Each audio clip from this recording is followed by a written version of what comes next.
My older brother called and told me not to come to his wedding, said I'd embarrass him. When our parents backed him up, I stopped arguing and started planning. On the wedding day, what happened left them all stunned. I was sitting at my desk finishing a project proposal when my phone rang at 4:47 p.m. on a Tuesday. My older brother's name flashed on the screen. Ryan, calling from California where he lived his perfect life with his perfect fiancée, planning their perfect wedding. I answered, expecting small talk, maybe a question about our parents, maybe coordination about the rehearsal dinner. "Marcus," he said, his voice tight and formal, "I need to talk to you about the wedding." "Sure. What's up?" "I don't think you should come." I laughed. Had to be a joke. "What?" "I'm serious. It would be better if you didn't attend. You'd embarrass me." The words hit like a physical blow. My chest tightened. "Ryan, what are you talking about?" "Look, this is a high-profile event. Jessica's family has connections. My colleagues from the firm will be there. I need everything to be perfect, and you're just not. You don't fit the image." "The image?" My voice came out strangled. "You know what I mean. The way you dress, the way you talk,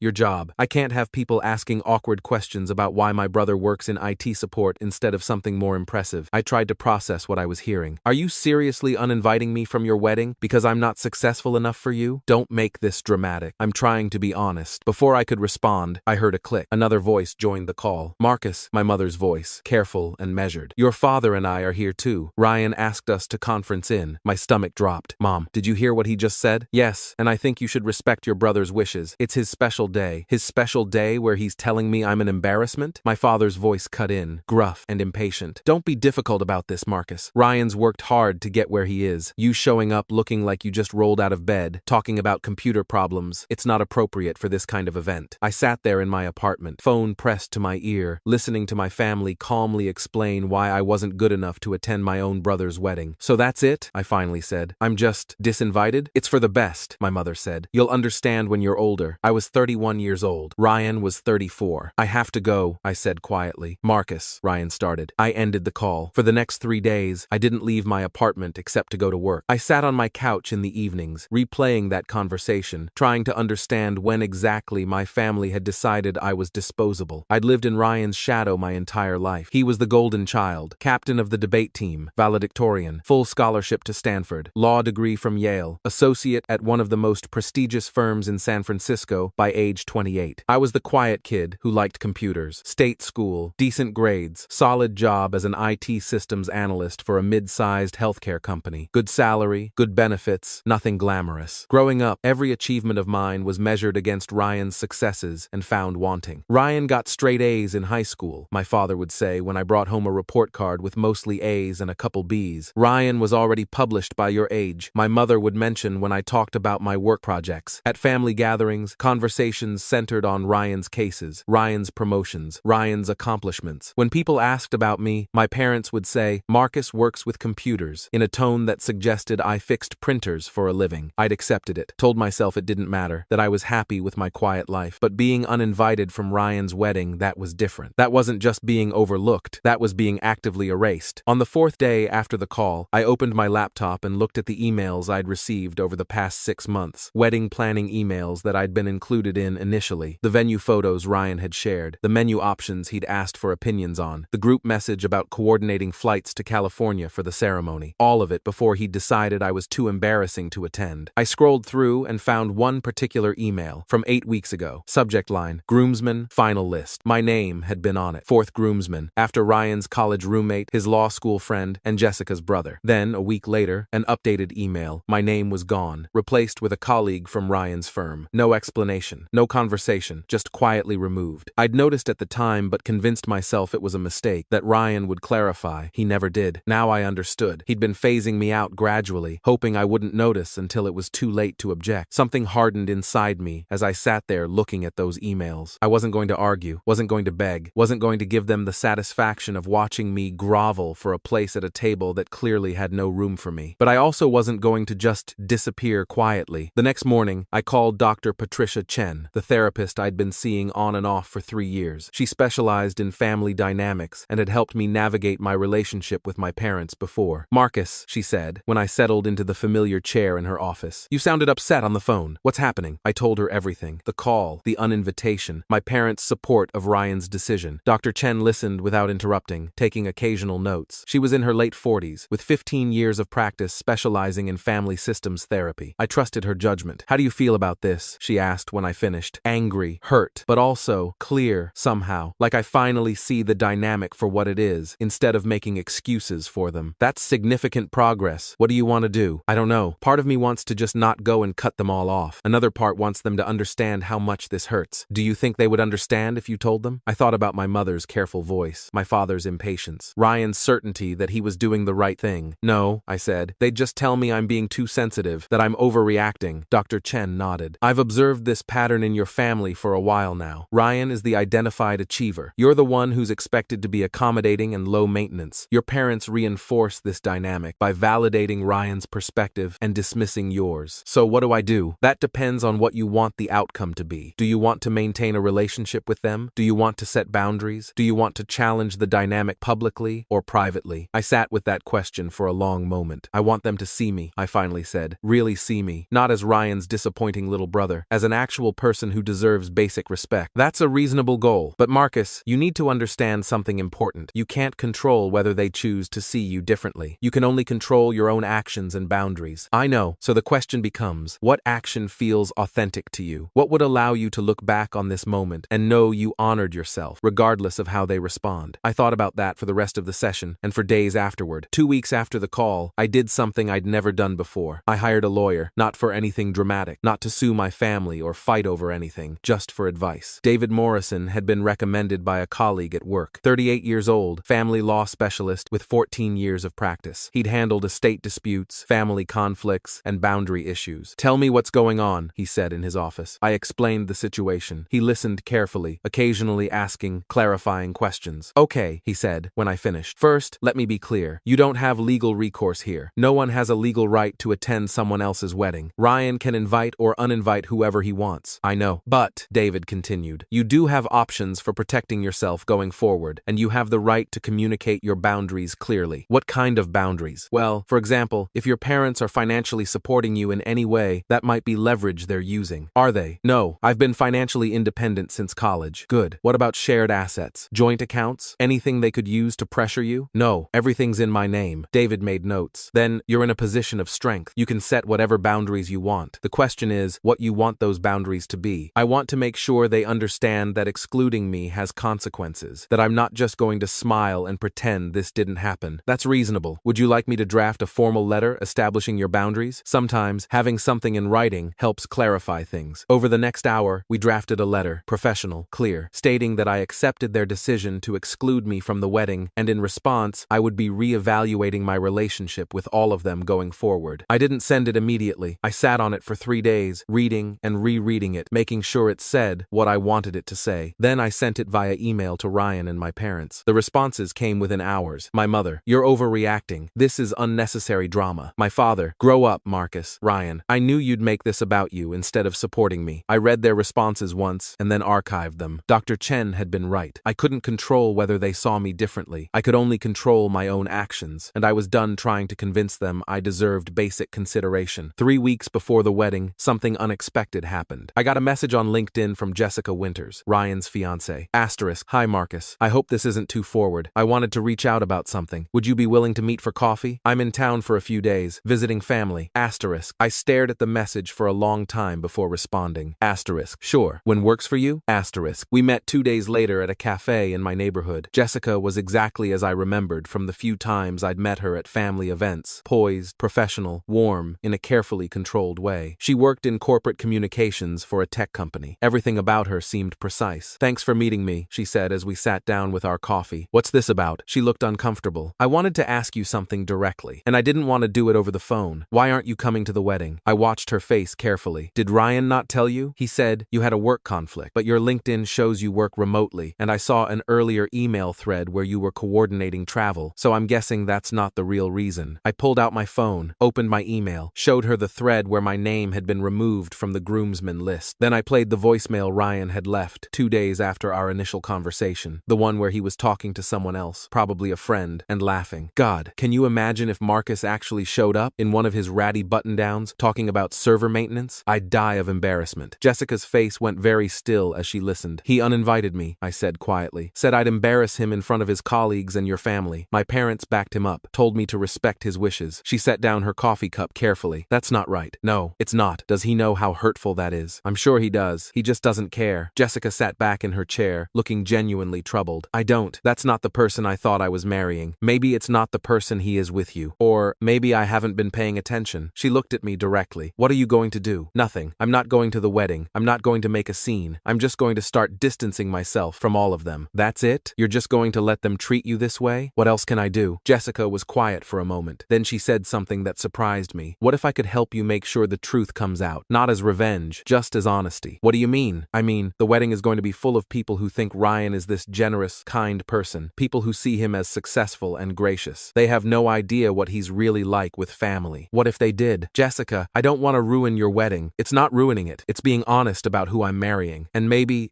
I need to know if I'm making a mistake, too. We talked for another 2 hours. She asked to see everything. The emails, the voicemails, the text messages where my parents had casually dismissed my feelings. I showed her all of it. When we finished, she said something I'll never forget. My vows are going to include a line about family and integrity, about how marriage means building a life based on kindness. I think people should know whether Ryan actually believes that or if it's just words. What are you going to do? I don't know yet, but I'll figure it out. And Marcus, you deserve better than this. From all of them. The week before the wedding, my mother called. Marcus, I think you're being very selfish about this whole situation. I was at my desk, working. I put her on speaker and kept typing. Okay, Ryan is trying to build a life. He's worked very hard to get where he is. You could be supportive instead of causing problems. I haven't caused any problems. I accepted that I'm not invited and I'm not going. But that letter you sent was completely inappropriate. Talking about reevaluating relationships. You're being dramatic. I'm being honest. You're trying to punish your brother on the most important day of his life. Actually, I'm just removing myself from a dynamic that doesn't work for me anymore. What dynamic? The one where Ryan gets to treat me however he wants, and you and Dad support him, and I'm expected to just take it because he's more successful. My mother was quiet for a moment. That's not what's happening, isn't it? Marcus, you've always been sensitive. Ever since you were a child, you take everything personally. Mom, he uninvited me from his wedding because he thinks I'm embarrassing. That's not me being sensitive. That's him being cruel. He's trying to make a good impression, at my expense, and you're okay with that. I'm trying to keep the peace in this family by asking me to accept being disrespected. Another pause. I think you should talk to someone, a professional. You're clearly struggling with some issues. I am talking to someone, a therapist. She agrees that the way you all treat me is problematic. Well, that's convenient. Mom, I'm done with this conversation. If you want to talk to me about anything other than convincing me that Ryan's behavior is acceptable, I'm happy to talk. Otherwise, I need to get back to work. Fine, but don't expect your father and me to apologize for supporting your brother. I don't. I stopped expecting anything from any of you. She hung up without saying goodbye. I sat at my desk, hands shaking slightly, and realized something profound. I felt lighter, not sad, not angry, just free. The wedding was on a Saturday in early October at a vineyard in Napa Valley. 200 guests, live band, catered dinner from a Michelin-starred restaurant. I didn't watch it happen, didn't follow along on social media, didn't torture myself imagining my parents smiling proudly while Ryan said his vows. But I knew what was planned for the reception. Jessica had texted me 2 days before, I'm going to do something during my speech. I can't tell you exactly what, but I wanted you to know I haven't forgotten our conversation. Whatever happens, you deserve to be acknowledged. I'd responded,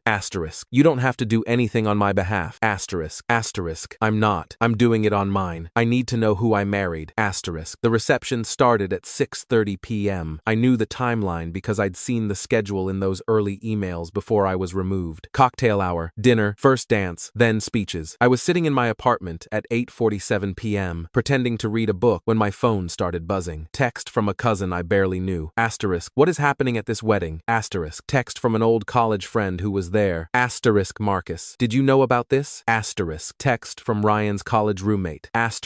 Dude, your brother is losing it. Jessica, just asterisk. Then my phone rang. My mother. I declined the call. It rang again. My father. Declined. Ryan. Declined. The texts kept coming. I finally opened social media and found a video someone had posted. Jessica, standing at the microphone in her wedding dress, looking poised and professional. Before I talk about Ryan, she was saying, I want to talk about what marriage means to me. It means building a life based on kindness, not just in public, but behind closed doors, especially with family. The video quality wasn't great, but I could see Ryan's face in the background, starting to look uncertain. A few weeks ago, Jessica continued, I learned something that really troubled me. I learned that someone very close to us, someone who should have been here celebrating with us, was excluded in a way that goes against everything I believe about family and kindness. Gasps in the background, someone saying, oh my God. I think honesty matters, Jessica said. I think people should know what kind of family they're joining, so I want to share something. The video cut off there, there, but another one picked up moments later. The screen behind Jessica showed text messages, carefully cropped for privacy, but unmistakable. Ryan's words about me, how I was too awkward, how my job was embarrassing, how he couldn't have people asking why his brother wasn't more successful. Then came the voicemail, Ryan's voice, laughing with someone. God, can you imagine if Marcus actually showed up? I'd die of embarrassment. The room erupted, people talking over each other. Someone shouted, "What the hell?" Ryan stood up, his face white. "Turn that off. Jessica, what are you doing?" She remained calm, eerily calm. "Marcus is your brother. He was excluded and shamed because you were embarrassed by him. That's not the kind of person I thought I was marrying." My parents were visible in the background now, my mother with her hand over her mouth, my father red-faced and furious. Jessica kept talking. "I invited Marcus today. I told him he was welcome, that if he wanted to come, he should, because he deserves to be acknowledged." The video ended. I sat there, phone in my hands, trying to process what had just happened. Another text came through, from Jessica, *. "I'm sorry if this wasn't what you wanted, but I couldn't marry him without knowing if he'd defend his choices or realize what he'd done. He's not defending them well. *. "What's happening now? *. I typed back. *. He's trying to say I blindsided him, that I'm making a scene. Your parents are backing him up, but a lot of people are walking out. His colleagues are looking at him differently. This isn't going how he planned. *.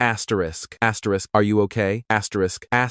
"I don't know, but I'm glad I know the truth before we were legally married. I'm considering calling this whole thing off. *. I stared at that message for a long time. *. "Do what's right for you. Thank you for standing up for me. No one else ever has. *. The next part happened fast. Videos from the reception spread across social media. Not viral, exactly, Ryan wasn't famous enough for that, but within the circles that mattered to him, everyone saw. His law firm colleagues, Jessica's corporate contacts, the extended family. Comments started appearing. "I worked with Ryan. Always thought he was arrogant. Now I know why. Imagine treating your own brother like this. Jessica dodged a bullet if she calls it off." My phone kept ringing. I kept declining. Until finally, at 11:23 p.m., I answered one. Dr. Chen, calling from her personal line, which she only did in emergencies. "Marcus, I saw the videos. Several of my colleagues forwarded them. Are you okay?" "I think so. I didn't know she was going to do this. Jessica seems like a brave person." "She is. She risked her whole wedding to tell the truth. How do you feel about what happened?" I thought about that. Really thought about it. I feel vindicated and sad. Sad that it took a public humiliation for anyone to acknowledge how I've been treated. "That's very insightful. What do you need right now?" "I don't know. Everyone keeps trying to call me. My parents, Ryan, people I haven't talked to in years." "You don't have to answer. You don't owe anyone an explanation." "I know, but Dr. Chen, I think I want to see this through. I think I want to go to California, to the wedding. It's probably over by now, but I want them to see me, in person. I want them to understand that I'm done being invisible." She was quiet for a moment. "I think that's a powerful choice. But Marcus, go for yourself, not to convince them of anything, just to honor your own dignity." That's exactly what I'm doing. I booked a flight that left at 6 a.m. the next morning. I arrived in Napa at 11:47 a.m. on Sunday. The vineyard was eerily quiet when I pulled up in my rental car. Cleanup crews were packing up decorations. The tent where dinner had been served stood empty. I called Jessica. She answered on the second ring. "Marcus, I'm here, at the vineyard. You flew out? I needed to do this in person. Is Ryan still here?" "He's in the main building, with your parents. They're trying to do damage control, calling people, making excuses. I'm in the guest cottage. I told them I needed space." "Did you call it off? The wedding? It's complicated. We're legally married. We signed the papers yesterday before the ceremony. But I told Ryan I'm filing for annulment. He's been calling me hysterical, saying I ruined his reputation, that he'll never recover from this professionally." "What about you? How are you?" "Honestly, relieved. I saw who he really is. Better to know now than 10 years from now with kids involved. I'm sorry this happened." "Don't be. You didn't do anything wrong. I did what I needed to do. Now I just need to untangle the mess." "Can I see them? Ryan and my parents?" "Are you sure you want to?" "Yeah, I need to look them in the eye one more time, to know I tried." She gave me directions to the main building. I walked across the grounds, past the elegant arbor where the ceremony had been held, past the dance floor where Ryan and Jessica should have had their first dance. Found them in a conference room, Ryan pacing, my mother on her phone, my father sitting with his arms crossed. I knocked on the open door. All three of them turned. "Marcus," my mother said, her voice sharp with surprise. "What are you doing here? I wanted to see you, all of you, in person." Ryan's face was blotchy from crying or anger or both. "Come to gloat. Jessica already ruined everything. Are you here to finish the job?" "I'm here because for 31 years I've let you make me feel invisible, and I'm done." "This is your fault," Ryan shouted. "If you hadn't been so pathetic, if you'd just accepted you weren't invited and moved on quietly. You uninvited me because you were ashamed of me. That's on you, not me." My father stood up. "You need to leave. You've caused enough enough damage. I didn't cause anything. Jessica exposed the truth. There's a difference. She had no right to humiliate Ryan in front of everyone, and he had no right to treat me like garbage, but he did it anyway, and you both supported him. My mother's voice cracked slightly. We're your family. No, I said quietly. Family doesn't do what you did. Family doesn't tell someone they're too embarrassing to show up to a wedding. Family doesn't support that kind of cruelty. Marcus, Ryan started. I'm not finished. I looked at each of them in turn. I came here because I wanted you to see me, really see me, as someone who has value, who deserves respect, who isn't just an inconvenience in your perfect lives. You're being dramatic, my father said. I'm being honest. For the first time in my life, I'm saying exactly what I think without worrying about whether you'll approve. So what do you want? Ryan's voice was bitter. An apology? No, I don't think you're capable of a real one. I just wanted you to know that I'm done. Done trying to earn your respect. Done pretending your treatment of me is normal or acceptable. Done being the person you can ignore or exclude whenever it's convenient. You're cutting us off? My mother looked genuinely shocked. I'm protecting myself. There's a difference. I turned to leave. Ryan's voice stopped me. Marcus, wait. I looked back. This isn't how I wanted things to go, he said, and for the first time, he sounded uncertain. I wanted everything to be perfect. I didn't mean to hurt you. Yes, you did. You specifically chose to exclude me, and you specifically told our parents to back you up. You meant exactly what you did. What do you want me to say? Nothing. There's nothing you can say that will fix this. You showed me who you are. I'm just finally believing you. I walked out of that conference room, out of the vineyard, back to my rental car. My hands were shaking. My heart was pounding, but I felt something I hadn't felt in years. Free. 3 months later, I was sitting in Dr. Chen's office for our regular session. How are you feeling about everything? She asked. Better. Not perfect, but better. Have you heard from them? My mother calls once a week, leaves voicemails saying she doesn't understand why I'm doing this. My father hasn't reached out at all. Ryan sent an email 2 weeks ago asking if we could move past this. Have you responded? No, I don't know if I will. Right now, I just need space. That's very healthy. And Jessica? We've stayed in touch. She filed for annulment. It was granted last month. She said the whole experience made her realize she'd been ignoring red flags about Ryan's character for years. How do you feel about what happened at the wedding? I thought about that question. I feel like it was necessary. Not the way I would have chosen, but necessary. Because without it, I would have just faded into the background, accepted being erased, convinced myself it was normal. And now I know it's not normal, and I know I deserve better. Dr. Chen smiled. That's significant growth, Marcus. I've been thinking about something else too. What's that? I've spent my whole life trying to be impressive enough for them, successful enough, good enough, and I realized I already am good enough. I have a solid career, good friends, a life I've built on my own terms. The only problem was that I kept measuring it against Ryan's standards instead of my own. That's profound. I'm done measuring. I'm just going to live. 6 months after the wedding that never quite was, I got a message from Ryan. Asterisk. Can we talk? Really talk? Not about the wedding. About everything. Asterisk. I stared at it for a long time before responding. Asterisk. I'm not ready yet. Maybe someday, but not now. Asterisk. His response came hours later. Asterisk. I understand. I'm sorry. For all of it. You were right. About everything. Asterisk. I read it, archived it, didn't respond. Because sorry wasn't enough to undo 31 years of being treated as less than. Maybe someday we'd rebuild something. Maybe not. But for now, I was focused on building a life where I didn't need anyone's permission to exist. Where I wasn't waiting for validation from people who'd never see me clearly. Where I could finally just be Marcus. Enough as I was. That night, I stood on my balcony with a cup of coffee, looking out at the city lights, and thought about Jessica's speech at that wedding. About honesty, about family, about kindness. Ryan had spent his whole life being perfect for other people. I'd spent mine trying to measure up. And Jessica had exposed the cost of both. I raised my coffee cup to the night sky. To honesty, I said quietly. And to being done, waiting. The city lights sparkled in the distance, indifferent and beautiful. I was finally free, and that was enough.